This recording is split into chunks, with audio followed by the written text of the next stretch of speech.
Hi and welcome to the Malat Cookery channel. So today is a British Indian restaurant recipe. I'm going to be making chicken Karahi.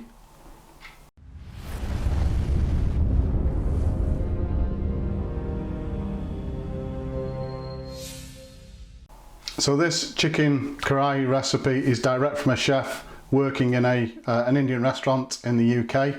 This is a British Indian restaurant style curry, which means it has curry based gravy in there and also curry mixed powder. The chef tells me that he is actually from the north of India, and chicken Karahi not only has variations throughout the UK depending on which restaurant you go to, but there's also regional differences in between the north of India and Pakistan. Pakistani recipe of this type tends to be a lot spicier, doesn't have green peppers and a few other differences as well. So this is a North Indian recipe. It's milder than you would expect from a Pakistani restaurant. The spice blends we're going to be using from the Malat range is from their curry spices collection.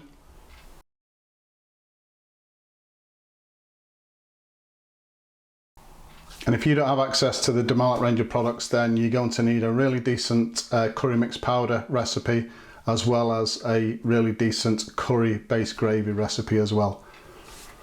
The other difference here is that Malat is only a small family business, so I don't visit that many Indian restaurants, but do visit a few.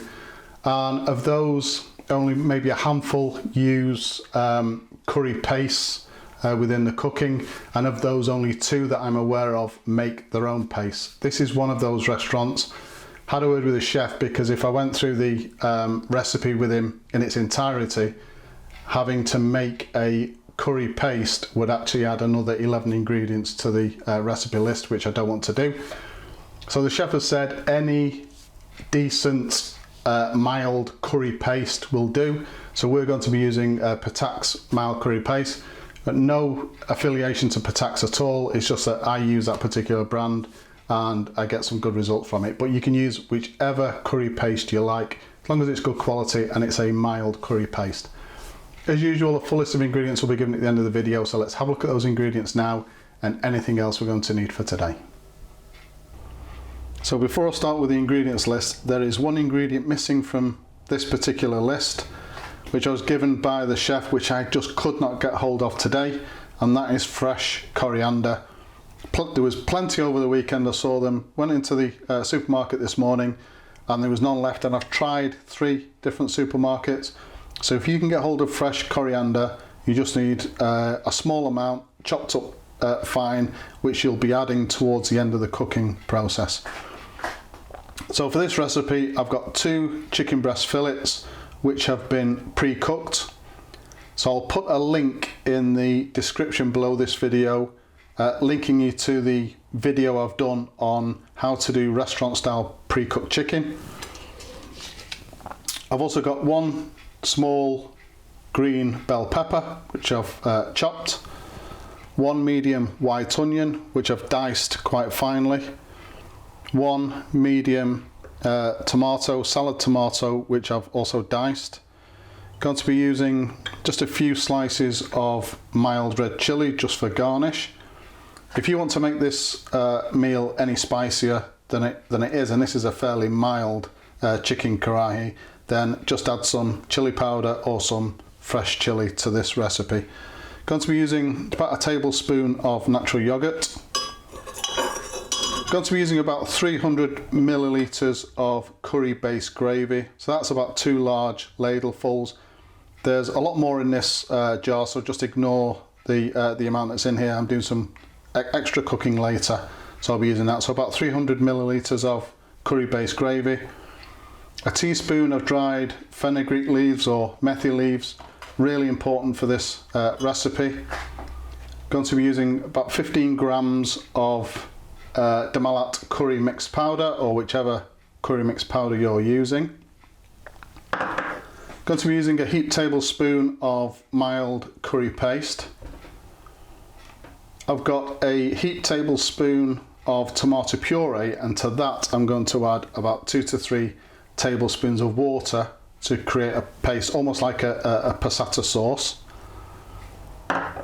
1 teaspoon of ginger garlic paste. So first thing we need to do, I've got 4 tablespoons of oil in a pot. So this is the closest thing I've got anyway to Karahi style pot. Obviously you don't need to use this style of pot, even a large frying pan will do. But I've got this pot, 4 tablespoons of oil. And I'm just going to take about half a teaspoon of our curry mix powder, because what we want to do is to try and create some seasoned oil, which is what the restaurants would use anyway. Just adds a depth of flavour to the curries that you do. So I've got this over a medium heat, just going to turn it down slightly, and we're just going to fry those spices off for about a minute or so. So into our seasoned oil goes the diced onion.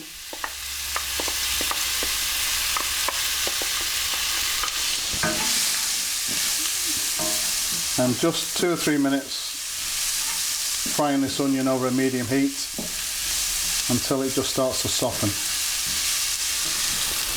So in go the peppers, or the pepper. Again, just a couple of minutes. Our diced fresh tomato.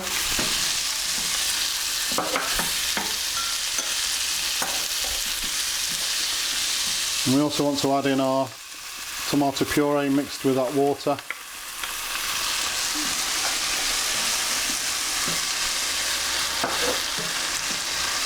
Just bring that up to temperature. And then in goes the curry mix powder. And again, just cook that through for about a minute. Our ginger garlic paste.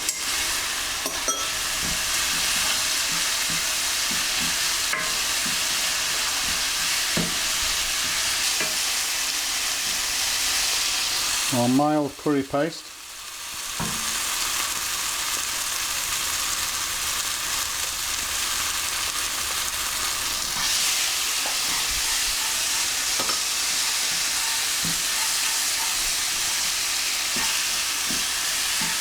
And again, just cook that through for about a minute.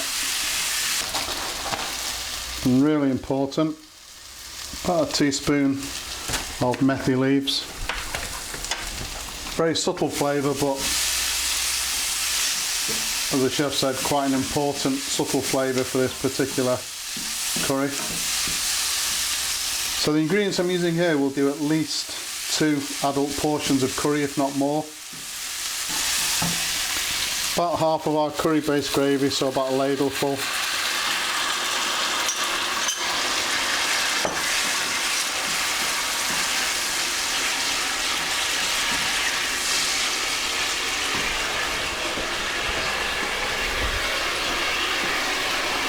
And then in with our pre-cooked chicken.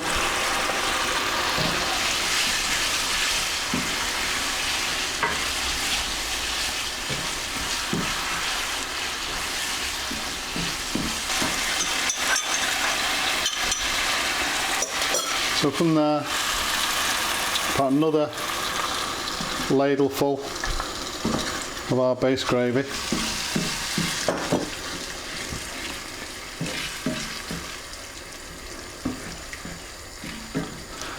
So it's at this point now when you're just going to be simmering, once all the ingredients are in, you're just going to be simmering this curry for about 15 or 20 minutes, when you would add some fresh coriander if you have it.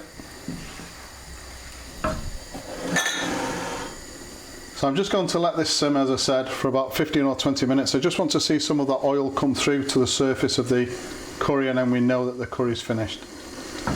So just about 3 or 4 minutes before the end of the cooking time, just going to add in just a tablespoon of natural yogurt. Another variation for this dish I've seen in a couple of Indian restaurants is to use double cream instead. And we just want to mix that in. So another 3 or 4 minutes and this curry is ready to serve.